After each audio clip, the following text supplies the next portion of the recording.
की शुरुआत करते हैं। अरब और इस्लामी ममालिक के वजीरों ने गजा में जरूरी तौर पर जगबंदी का ऐलान किया है। इन मुल्कों के एक ग्रुप ने सोमवार को बीजिंग में होने वाली बैठक से पहले कहा कि फिलिस्तीनी लोगों को इंसानी मदद पहुंचाना और इस दुश्मनी को खत्म करने की जरूरत है। तो वहीं दूसरी तरफ एक साल में 2 हाइपरसोनिक मिसाइल पेश करके ईरान ने दुनिया में सनसनी फैला दी है। पेश है खास रिपोर्ट। चीन के आला अफसरान वांग यी के साथ सऊदी अरब, जॉर्डन, मिस्र, इंडोनेशिया, फिलिस्तीन और इस्लामिक इमदादी तंजीम समेत कई गैर मुल्कों के विदेश मंत्रियों और उनकी हिमायतों ने बैठक की। इस बैठक में सऊदी विदेश मंत्री प्रिंस फैसल बिन फरहान अल सऊद ने कहा कि हम यहाँ एक साफ संकेत भेजने के लिए हैं, यानी हमें तुरंत लड़ाई और जुल्म रोकनी चाहिए। हमें तुरंत गजा में इंसानी मदद पहुंचानी चाहिए। इससे पहले इस महीने रियाद में काफी बड़े स्तर पर संयुक्त इस्लामिक अरब शिखर सम्मेलन आयोजित किया गया था। इसमें अंतर्राष्ट्रीय आपराधिक न्यायालय से फिलिस्तीनी इलाकों में इजरायल द्वारा किए जा रहे जंगी जुल्मों और इंसानी हुकूकों के खिलाफ जुल्म की जांच करने की गुजारिश की है। तो वहीं दूसरी तरफ इजरायल पर दबाव बनाने के लिए एक साल में 2 हाइपरसोनिक मिसाइल पेश करके ईरान ने दुनिया में सनसनी फैला दी है। जून 2023 में फतेह 1 और अब फतेह 2 दोनों ही मिसाइलों को लेकर ईरान के दावे ही सामने आए हैं। ईरान ने इन्हें अभी तक अपनी सेना का हिस्सा नहीं बनाया है। सबसे ज्यादा चर्चा है फतेह 2 की। ये दावा किया गया है कि अमेरिका और इजरायल के सबसे advance anti ballistic missile system को भी भेज सकती है। हाल ही में ईरान ने तेहरान में Islamic revolution guards corps aerospace force की नुमाइश में इसे पेश किया था। अल जजीरा के मुताबिक रूस, चीन और अमेरिका के पास यह तकनीकी है, लेकिन अमेरिका भी चीन रूस से इस मामले में थोड़ा पीछे है। ईरान ने प्रदर्शन के दौरान मगरिबी मुल्कों के शक का जवाब इस रूप में दिया है कि जब इसका इस्तेमाल होगा तो सारे के सारे शक भरोसे में बदल जाएंगे। उत्तराखंड के उत्तरकाशी में दिवाली के दिन से फंसे मजदूरों को तकरीबन 9 दिन बीत चुके हैं। इन 41 मजदूरों को बाहर निकालने के लिए लगातार रेस्क्यू ऑपरेशन चलाया जा रहा है, लेकिन अभी तक कोई खास सफलता नहीं मिल पाई है। हालांकि सोमवार को मलबे में 6 पाइप डालने के बाद मजदूरों को पहली बार सॉलिड फूड पहुंचाया गया। वहीं इन सबके बीच अब टनल में फंसे मजदूरों का एक वीडियो भी सामने आया है। उत्तराखंड के उत्तरकाशी में दिवाली के दिन से फंसे मजदूरों को तकरीबन 9 दिन बीत चुके हैं। इन 41 मजदूरों को बाहर निकालने के लिए लगातार रेस्क्यू ऑपरेशन चलाया जा रहा है, लेकिन अभी तक कोई खास सफलता नहीं मिल पाई है। वहीं इन सब के बीच अब टनल में फंसे मजदूरों का एक वीडियो सामने आया है। आपको बता दें, ये पहला मौका है जब 10 दिन से टनल के अंदर फंसे मजदूरों का वीडियो सामने आया है। इस वीडियो में मजदूर सुरंग में एक साथ खड़े और एक दूसरे से बात करते दिखाई दे रहे हैं। पहली बार सामने आई तस्वीर में सभी मजदूर सुरक्षित दिखाई दे रहे हैं। आपको बताते चले, बीते 12 नवंबर की सुबह करीब 5:30 बजे सिलकियारा टनल में भूस्खलन हो गया। जब भूस्खलन हुआ तब सुरंग में मजदूर काम कर रहे थे। मलबा गिरने से मजदूर टनल में ही फंस गए। सोमवार को रेस्क्यू ऑपरेशन का 9वां दिन था। सोमवार को मलबे में 6 पाइप डालने के बाद मजदूरों को पहली बार सॉलिड फूड पहुंचाया गया। इसके साथ ही पाइप के जरिए एक कैमरा भी भेजा गया, जिससे सुरंग के अंदर की तस्वीर सामने आई। ये पहली तस्वीर है जो टनल के अंदर से सामने आई है, जिसमें टनल में फंसे मजदूर दिखाई दे रहे हैं। इस दौरान अधिकारियों ने मजदूरों से बातचीत की और उनका हाल भी जाना। राजधानी दिल्ली और आसपास के इलाकों में बढ़ते प्रदूषण की वजह से हालात दिन पर दिन बद से बदतर होते जा रहे हैं। गुरुग्राम को छोड़कर दिल्ली समेत एनसीआर के लगभग सभी शहरों में एयर क्वालिटी बेहद खराब श्रेणी में पहुंच गई है। राजधानी दिल्ली और आसपास के इलाकों में बढ़ते प्रदूषण की वजह से हालात दिन ब दिन बद से बदतर होते जा रहे हैं। गुरुग्राम को छोड़कर दिल्ली समेत एनसीआर के लगभग सभी शहरों में एयर क्वालिटी बेहद खराब श्रेणी में पहुंच गई है। वहीं अब कई राज्यों में बढ़ते एयर पोल्यूशन को लेकर सुप्रीम कोर्ट सख्त हो गया है। आपको बता दें, शुरुआत में अदालत ने पंजाब में जलने वाली पराली की समस्या पर सुनवाई की और उसके बाद दिल्ली सरकार को RRTS प्रोजेक्ट के लिए पैसा न देने को लेकर लताड़ लगाई और ये भी कहा कि आपका विज्ञापन बजट रोक देंगे। सुप्रीम कोर्ट ने सुनवाई शुरू करते हुए पंजाब में पराली जलाने के मामलों के बारे में पूछा। अदालत ने हर हाल में पराली जलने से रोकने की बात कही। साथ ही आदेश में ये भी कहा गया कि राज्य और केंद्र सरकार को यहाँ राजनीति भूलकर ये देखना चाहिए कि ये सब ठीक कैसे होगा। इसके बाद कोर्ट ने खुले में कूड़ा जलाने को लेकर दिल्ली और यूपी दोनों सरकारों को फटकार लगाई। अदालत ने कहा, अब भी खुले में कूड़ा जल रहा है, ये यूपी और दिल्ली दोनों ही जगह की समस्या है। इसके अलावा कोर्ट ने साफ कहा है कि जो कानून का उल्लंघन कर रहे हैं उन्हें आर्थिक लाभ नहीं मिलना चाहिए। आईसीसी विश्व कप में भले ही भारतीय टीम को जीत ना मिल पाई हो, लेकिन इस पूरे टूर्नामेंट में टीम इंडिया के शानदार मुजाहिरे ने सभी देशवासियों का दिल जीत लिया है। फाइनल में टीम इंडिया को ऑस्ट्रेलिया से 6 विकेट से हार का सामना करना पड़ा, जिससे कैप्टन रोहित शर्मा से लेकर विराट कोहली तक टीम के सभी खिलाड़ी काफी मायूस दिखे। इसी बीच मैच देखने आए पीएम मोदी भी टीम की हार के बाद ड्रेसिंग रूम में पहुंचे और खिलाड़ियों का हौसला अफजाई की। आईसीसी विश्व कप में भले ही भारतीय टीम को जीत ना मिल पाई हो, लेकिन इस पूरे टूर्नामेंट में टीम इंडिया के शानदार प्रदर्शन ने सभी देशवासियों का दिल जीत लिया।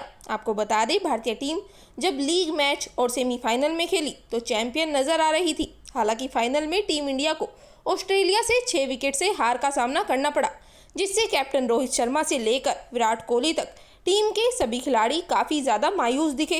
वहीं इसी बीच मैच देखने आए पीएम मोदी भी टीम की हार के बाद ड्रेसिंग रूम में पहुंचे और खिलाड़ियों का हौसला बढ़ाया। आपको बता दें, पीएम मोदी ने ड्रेसिंग रूम में कप्तान रोहित शर्मा, विराट कोहली, मोहम्मद शमी के अलावा कोच राहुल द्रविड़ से भी मुलाकात की, जिसका एक वीडियो अब सामने आया है। वीडियो में प्रधानमंत्री नरेंद्र मोदी टीम के खिलाड़ियों से मिलते और उनकी पीठ थपथपाते नजर आ रहे हैं। इस दौरान पीएम मोदी के साथ गृह मंत्री अमित शाह भी ड्रेसिंग रूम में पहुंचे। इस मुलाकात के दौरान प्रधानमंत्री मोदी ने खिलाड़ियों से कहा कि आपने पूरे टूर्नामेंट में शानदार प्रदर्शन किया है, फाइनल में हार गए, लेकिन ये होता रहता है। चलिए आप भी डालें इस वीडियो पर एक नजर। आप लोग पूरा 10-10 गेम जीत के आए हो, ये तो होता रहता है। दूसरा ये भाई, देश आप लोगों को देख रहा है। मैंने सोचा मिल लूँ सबको। होता है। कह रहा हो कहते हैं अरे आप लोग मेहनत बहुत की है, लेकिन का बाबू गेलो ना पड़ दो। हमें बहुत अच्छा किया है इस बार। बहरहाल पीएम मोदी का ये वीडियो अब सोशल मीडिया पर जमकर वायरल हो रहा है और लोग खिलाड़ियों के साथ साथ पीएम मोदी की भी जमकर तारीफें करते नजर आ रहे हैं। ओडीआई वर्ल्ड कप भारत और ऑस्ट्रेलिया के बीच हुआ, जिसमें टीम इंडिया को हार का सामना करना पड़ा है। इस हार का पूरे भारत को दुख है, लेकिन बंगाल से एक ऐसा मामला सामने आया है जिसने सबको हैरान कर दिया है। क्रिकेट विश्व कप फाइनल में भारत की हार के बाद पश्चिम बंगाल और ओडिशा में 2 लोगों ने कथित तौर पर आत्महत्या कर ली है। अधिकारियों ने बताया कि अहमदाबाद में ऑस्ट्रेलिया से भारत की 6 विकेट से हार के बाद 23 वर्षीय राहुल लोहार ने रविवार को बांकुरा के बेलियाटोर पुलिस थाना क्षेत्र में एक सिनेमा हॉल के पास ये कदम उठाया है। पुलिस के मुताबिक लोहार के बहनोई ने कहा कि नतीजे से दुखी होकर उसने अपने कमरे में फांसी लगा ली। वहीं ओडिशा के जजपुर में भी एक शख्स ने आत्महत्या की है। पुलिस ने बताया कि 23 साल के व्यक्ति ने रविवार रात मैच के तुरंत बाद बिंझारपुर इलाके में सुसाइड कर लिया। वो अपने घर की छत से लटका हुआ मिला। उसके शव को पोस्टमार्टम के लिए भेजा गया। मृतक के अंकल ने बताया कि मृतक, जिसका नाम देवरंजन था, इमोशनल डिसऑर्डर सिंड्रोम से पीड़ित था। परिवार के सदस्य ने कहा कि भारत के फाइनल हारने के बाद वो दुखी हो गया और उसने घर छोड़ दिया। पुलिस का कहना है कि मामला दर्ज कर लिया गया है और ऑटोप्सी रिपोर्ट का इंतजार कर रहे हैं। आपको बता दें कि भारत ने ऑस्ट्रेलिया के खिलाफ फाइनल मुकाबला खेला था। इस मैच में टीम को 6 विकेट से शिकस्त का सामना करना पड़ा। टीम इंडिया ने पहले बैटिंग करते हुए ऑस्ट्रेलिया के सामने 240 रनों का स्कोर खड़ा किया था, जिसे ऑस्ट्रेलियाई टीम ने आसानी से अचीव कर लिया। मध्य प्रदेश विधानसभा चुनाव के लिए मतदान हो चुका है। मतदाताओं ने अपना फैसला इलेक्ट्रॉनिक वोटिंग मशीन में कैद कर दिया है। 3 दिसंबर को नताए जाएंगे और इस बीच आपको बता दें कि सब अपना अपना अनुमान लगा रहे हैं। वजीर आला शिवराज सिंह चौहान भी सूबे से फीडबैक ले चुके हैं और एतमाद से भरपूर नजर आ रहे हैं। वजीर आला शिवराज सिंह चौहान का दावा है कि बीजेपी 140 से अधिक सीटें जीतकर सरकार बनाएगी। सीएम को यकीन है कि सूबे की खवातीन को हर माह माली मदद फराहम कराने वाली उनकी लाडली बहना योजना चुनाव में बीजेपी की जीत में बड़ी भूमिका निभाएगी। वजीर आला शिवराज सिंह चौहान ने कहा कि 165 विधानसभा क्षेत्रों में मैंने सभाएं की। चुनाव अभियान के दौरान पूरी कोशिश यही रही कि ज्यादा से ज्यादा जगहों पर पहुंच सकूं। दीपावली के दिन भी सभाएं की, त्योहार की तैयारी छोड़कर सभाओं में जो खवातीन आई, उससे मेरा ये यकीन और मजबूत हुआ कि लाडली बहना योजना की बदौलत सूबे की नारी शक्ति फिर बीजेपी को प्रदेश की सत्ता सौंपना चाहती है, क्योंकि ये योजना खवातीन के आत्मसम्मान और सशक्तिकरण से जुड़ी है।